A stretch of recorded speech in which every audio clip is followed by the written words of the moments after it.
Okay, so the first part of this lab is we're going to have to check our potassium permanganate and make sure that it's standardized. And we're going to use what's called a Moore's salt, which is ammonium ferrous salt, and it's been treated with a little bit of sulfuric acid and dissolved in water. And we're going to use this to standardize our potassium permanganate. So as a reminder, when you get ready to fill your burette, you're going to place a trash beaker down below, and that will collect any kind of overflow that you have.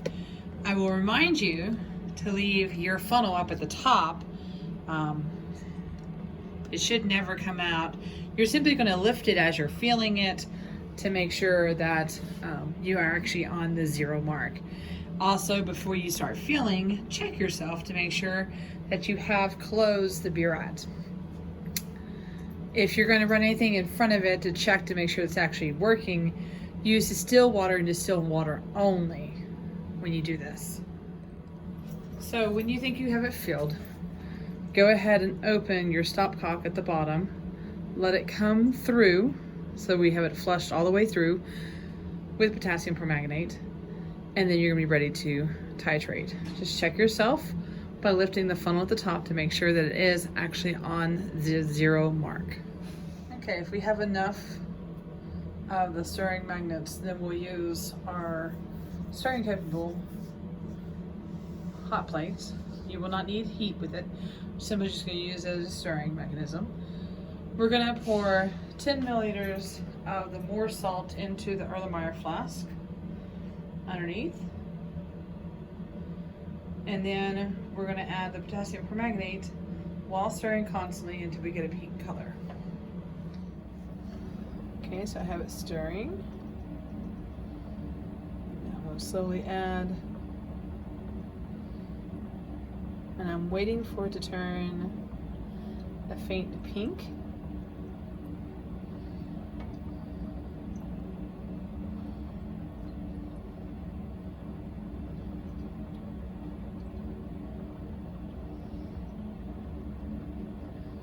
Okay, I got a little bit of a brown color there. I'm going to keep pushing past this point, and there we go. Be mindful of opening your stopcock. Don't open it too fast, as I just did.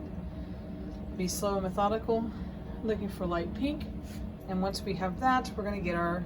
So we just finished standardizing with our Moore's salt. I'm checking my line to see where I'm at, and I have, looks like 5.6 milliliters of potassium permanganate was added to the 10 milliliters of the Moore's salt to make go pink, to standardize it. I don't have to refill this back to the line. I can just start where I'm at here for the next phase of the titration. So I'm going to continue where we were. We have our burette, and it's filled with potassium permanganate. We've already taken care of that. We've already standardized with our Moore's solution. So now we're going to test for hydrogen peroxide. So we have a new clean Erlenmeyer flask, and we're going to add to it 1 milliliter of hydrogen peroxide. Place that in our flask. Then we're going to add 10 milliliters of sulfuric acid.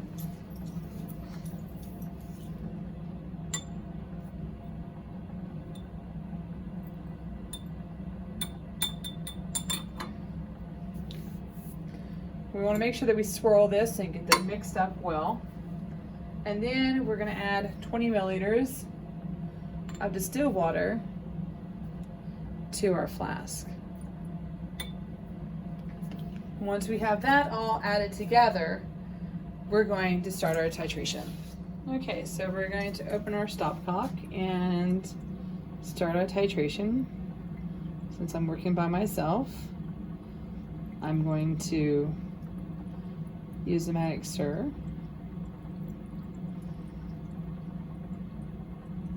I'll be watching my burette because it said to stop after you're at about 5 to 8 milliliters. Make sure it stirs all the way through, because again, we're looking for a color change.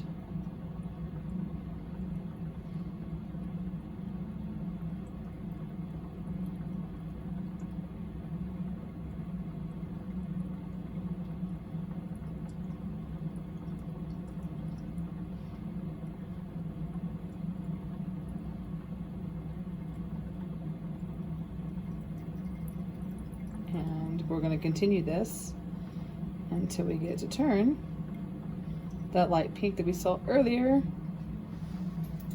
And once we have that, make sure it doesn't stir out. And we're going to get our measurements. Now try to be a little bit more patient, and as you start approaching that color change, try to bring it to a drip, because you want to get that faint pink. I don't want you to go too pink. So patience to be important. Once you figure out where the first one's going to land at, pretty much all your other ones will also land approximately there too, hopefully. So let's go look at our measurements. So we started originally up here at 5.6 from when we did the Moors. So I've titrated from 5.6 down to 21.5. And so the difference between this right here is the amount of potassium permanganate that I've added into the solution to titrate against the hydrogen peroxide. And so this is what I'm interested in, is this difference right here for the volume of potassium permanganate that's been added. So we're going to need to repeat this again to verify our reaction. If we get stopped midpoint for the day, I do request that you can either leave it up for the next group, leave a tag. If you are the last period of class, we're going to have to do some close down for it, and then make sure that you dispose of everything into the waste bucket, and make sure you clean up. A few things, like I said, make sure you get some good trials. If we can get at least 2 good trials, that'd be great. If we can get 3, great. Okay, fantastic. And we'll talk about the calculations. If you get it on you, try to wash off your hands as best you can. It will eventually wear off, no worries. Okay, but it does have the potential to stain, which is also why we don't want to leave it in the glassware too long as well. All right, awesome. Live long and prosper.